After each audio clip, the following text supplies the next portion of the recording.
Welcome back to another episode of the unnamed Shopify Rebellion podcast. I'm Tanner Damonte, joined by our Fudge top Kiki.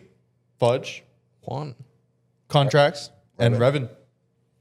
안녕하세요. So I'm just going to get it out of the way right away and acknowledge the fact that we came last place in the lock-in tournament. So what are all of our thoughts on that? I have my own thoughts, but I'm curious. My first thought is we suck. Fuck. Sam? Yeah, I mean, it's quite epic. It's not even just the fact that we're last place. It's, That's not what the word. it's the winless part. Yeah, I haven't done this in like 6 years. Oh, it happened to you before? Oh, yeah. I thought- was on Golden Guardians thought it in was the first 2019. for everyone. No. But Yeah, yeah. when you were giving your speech, I was like low-key thinking inside. I was like, this guy doesn't have his facts right. I've been there before. You're wrong. I Yeah. haven't. So we're all joining Juan in the club. I guess so, Yeah. yeah. How do you guys think we like got here? Why do you think this happened? Other than like we lost our stage games. Like what does it feel like there's anything that we could have done differently to like change this during our process from like the Korean boot camp until let's say our match against Dignitas? I mean, we've been talking a lot about it, obviously, after we lost within the team, but urgency around like the mistakes we make in scrims, I would say, probably is the main thing, right?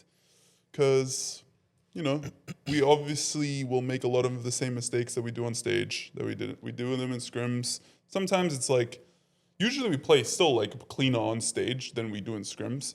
But it just felt like, yeah, the same problems that appeared in scrims happened on stage, and we thought that, you know, we would obviously just clean it all up if we were to go on stage, and that didn't happen. We made the same mistakes, and then that lost us games. And I mean, not much else to say about that one. Yeah, definitely the urgency was the big part. And then I think the second part for me would be just holding each other accountable on their bullshit. Just like try not to like make an excuse for yourself and just brush things aside. Always like call people out no matter the situation. It's been helpful.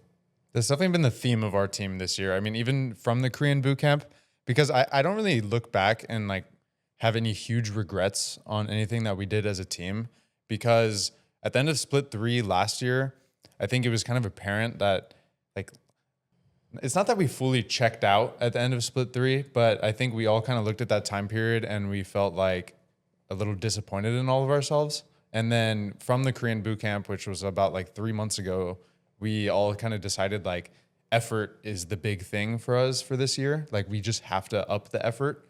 And then also what I found interesting is like, there's a thing between like players or just pro players. You know, some people are considered like stage players. Some people are considered scrim players.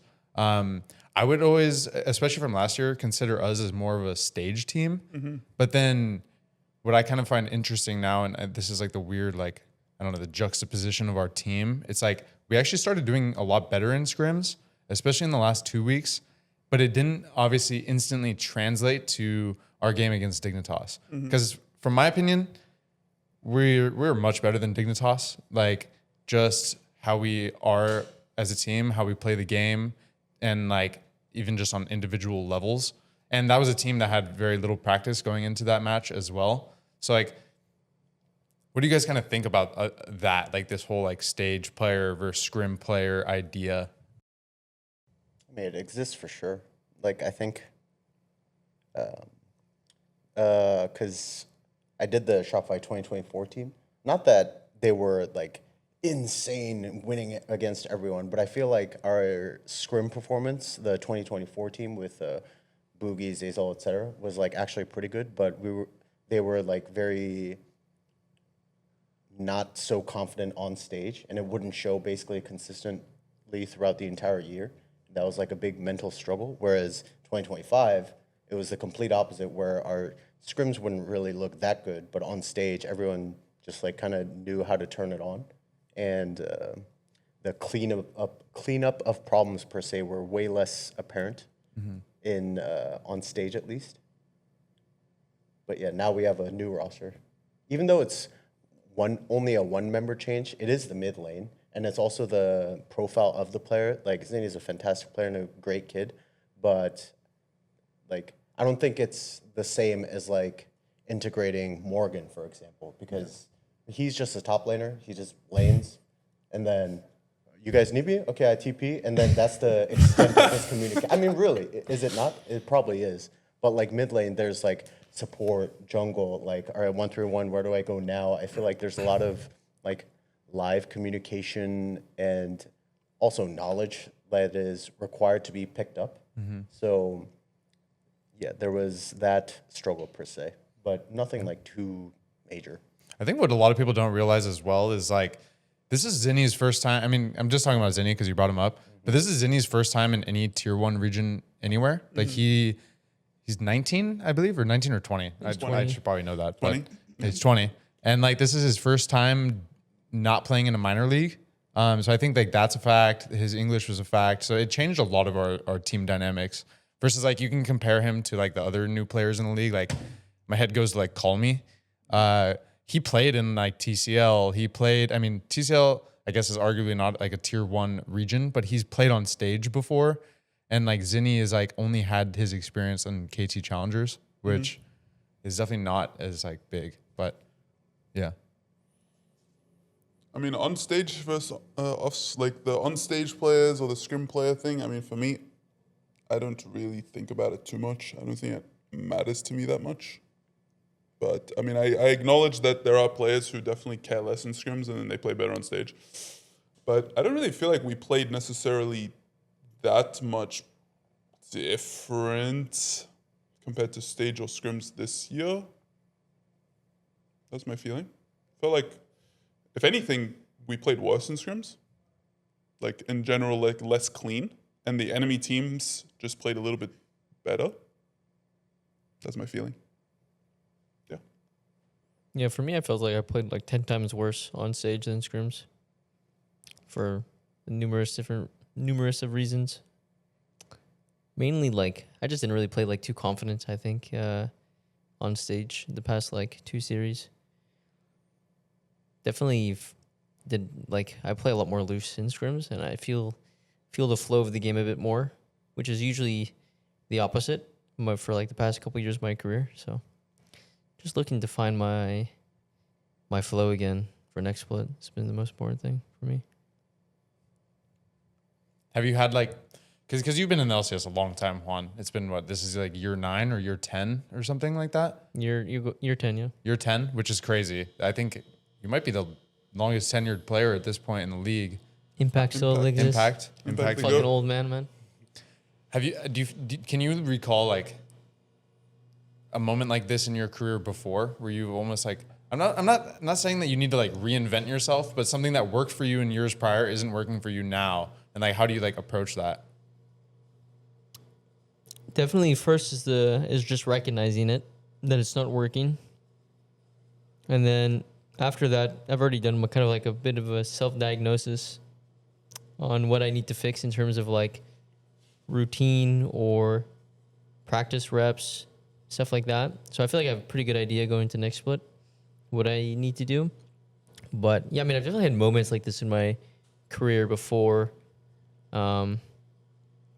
Before I was a big confidence-based player, and I needed repetition in scrims, and I needed wins, I needed actual just practice reps of it to be able to translate it onto stage. But as I like found that kind of like flow state where I was like, I could just replicate a lot of things, I think around probably like 2023, 2022, when I finally started like slating myself as like a LCS level jungler again after I was in academy for a bit. I think that's when I kind of like found like the flow of like, okay, I know how to play the game and I don't think I'll ever lose it again. But now it's kind of like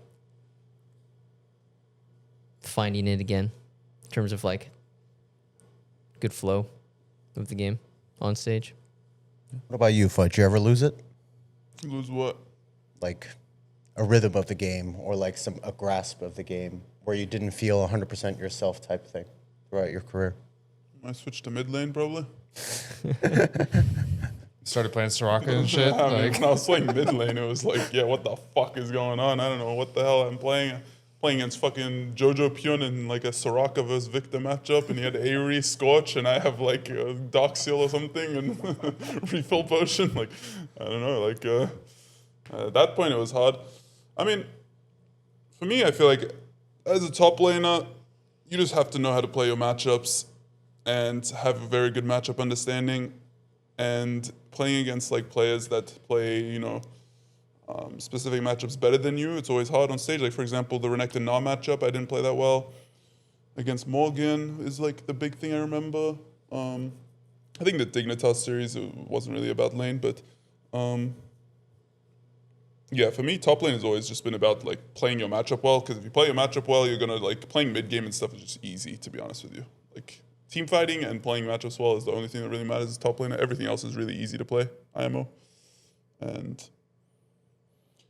I wouldn't say my matchup understanding was great going into this split. I think I need to play more 1v1s probably. I think when I was at my best was probably like 2021 when I was like spamming 1v1s with Max Waldo, unironically. Because he played top lane and he wasn't like the best top laner, but it was just kind of just constant like playing of the matchups. And it's obviously like you're putting all the variables outside of top lane out of there so you can just focus on one thing. So that helped a lot. I think I do need to play more 1v1s to understand my matchups better. But other than that, I mean, it was like team fighting was just poor, to be honest with you, for the most part. Yeah. in the Dignitas matchup you're talking about? I'm mainly talking about Dignitas matchup in regards to team fighting. Also, technically, the lane phase of when I played Renekton versus Cassante against FlyQuest. Yeah, that was bad. Well, the lane itself wasn't bad. I kind of just died randomly, but yeah. Maybe we can kind of segue this into like what happened in the Dignitas matchup. I mean, I can kind of go first. I think game one was like a lot of team fighting mistakes. I felt like bad for Zinie in that game because he played really well up until he didn't, and then he looked super bad. But like you saw, like to me that was like the first time people got to see like his potential because he played really well until he didn't, which obviously is a part of League of Legends. Yeah. And then in game two, I kind of like blame it on draft a little bit. Like I think when we went 4-5, we should have just been willing to trade Xin Zhao Wukong instead of picking Qiyana. And then, I mean, that's like my base level analysis without going any deeper. But what do you guys think happened against Dignitas? Okay, I mean, I just talked. I was the second last person to talk, so I chose. Let's get No, Sammy it was Boy the to talk. second other last We're person. still on Dignitas? I thought we moved on to the flow of the game and We whatnot. But just this started talking about series. Dignitas, mate. Considering this guy's like thinking really hard about it, it's like pretty obvious. Game one, we team fought like shit. We went way too far past where Varus and Braum can do anything because we were playing like a comp that was a little bit like weird. Obviously, we were playing Varus Braum with 3 diving champs, but the enemy team was in terrible positions. We had control of the zones, and then we jumped and ran past the zones like 2 different times, and we lost. And yeah, I mean, obviously Zinie didn't get good flanks in that game. He kind of just got CC'd every team fight. Or like caught or whatever it was. And the setups themselves, when we were going to team fight, we didn't plan well around exactly how we're fighting or when we're fighting. It was kind of like a little bit chaotic, as in like it wasn't planned that we're going to fight here no matter what. But it was mainly team fight execution for sure. Game 2, I mean, I think the whole like me picking Cassante and then we want to pick Qiyana so that because they're going to have Na. Because we didn't, we were thinking about playing Mundo, which would have been better for our comp as a 4-man for sure, I think, from memory. Yeah. And then, but we didn't want to pick Mundo because I said I thought Qiyana would be better because otherwise I'd be playing Cassante Mundo versus Na, and I think that's quite difficult to play the game. So I think my 4-5 could have probably changed, or I could have just. But regardless, I don't think that was the reason why we lost the game from memory. I think we just. we were in a really good something like that. Yeah, we were in a really good spot. I think the game is okay. Obviously, team fighting is difficult in that game if we get behind.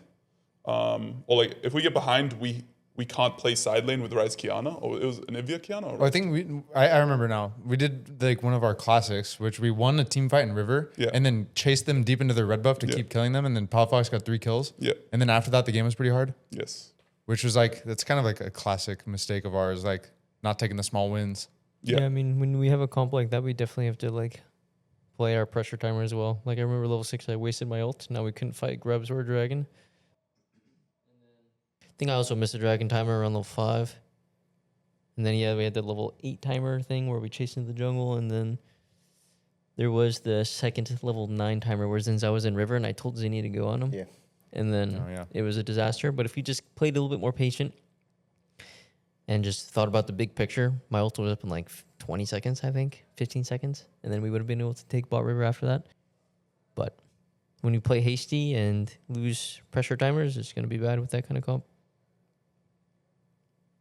Let's talk about after the loss. After the loss. Yeah, let's talk about after the loss. Now that we're completely out and we're completely losers and we're the worst team on the entire planet Earth, on the worst region, the worst team, and the zero. Don't self-identify as like that. That's fine with me. I mean, I'm okay with feeling like shit.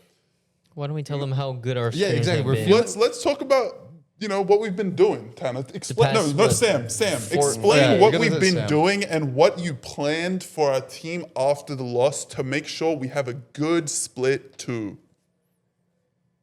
So we booked an extra week of scrims because the overarching feeling going into by the end of the split was it felt like the direction of the process was good, but it just wasn't good enough in matters of like urgency. It's like we were plugging in the right holes, but the water had risen so fast so that we drowned. That's what it felt like. I don't know if that analogy makes sense. That analogy is so good, Sam. Yeah. Anyways, but that's what it felt like, and I think what we were doing and what holes we were filling was good. It just wasn't fast, and I wanted to reiterate. Come on, man. A 23-year-old over here, dude, just filling holes. yeah. Well played. Sorry. Yep. Keep going.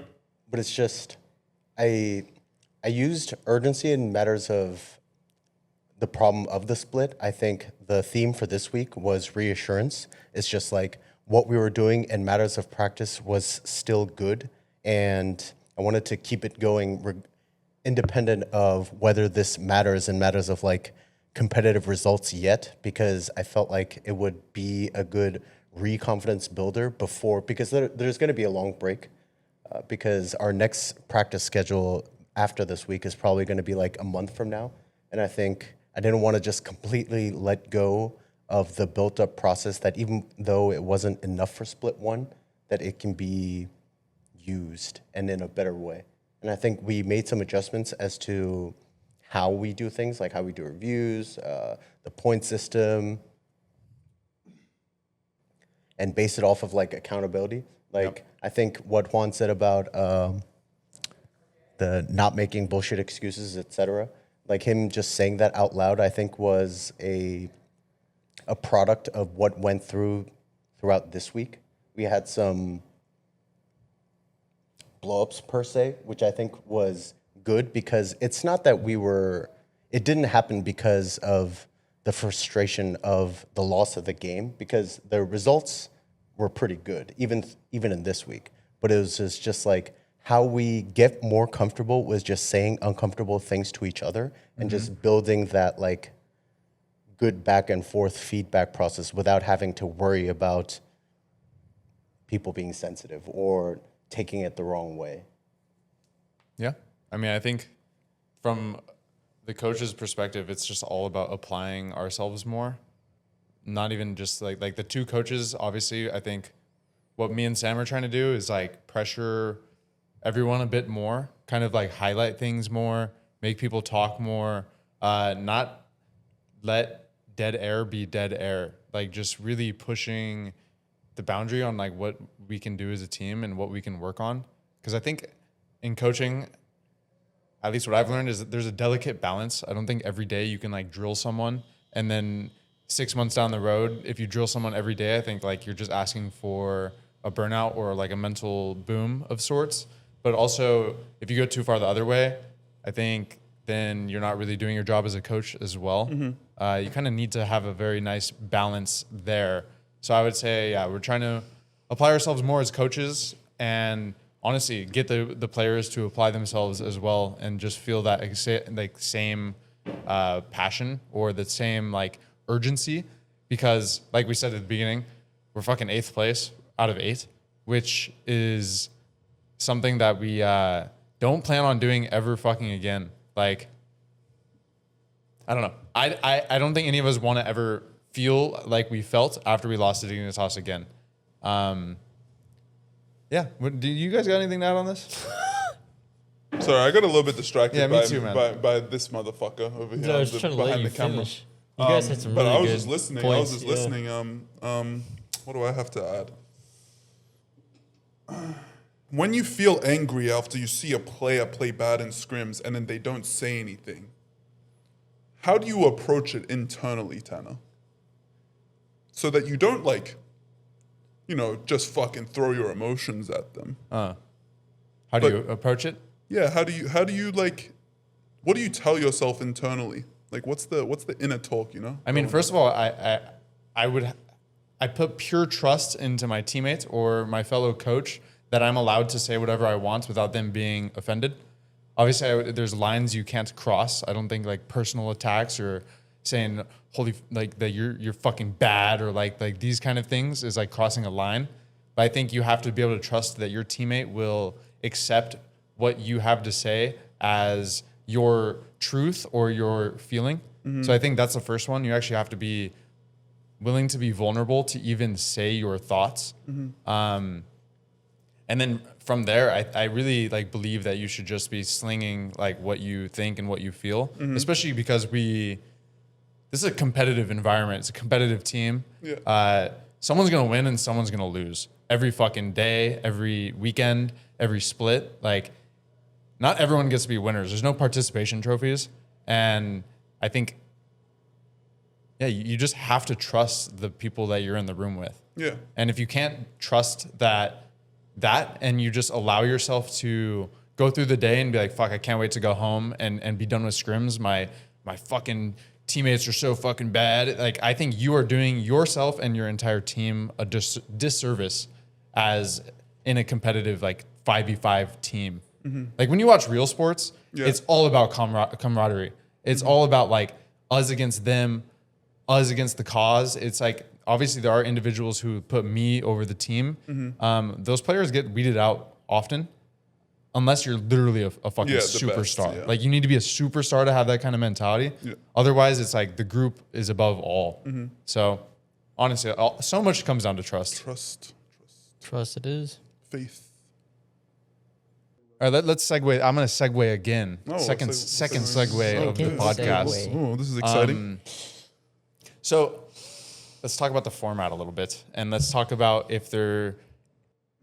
Yeah, let's just first talk about the format, and then second talk about like how the format can cause insane overreactions. But whatever you guys think off of that prompt, let me know.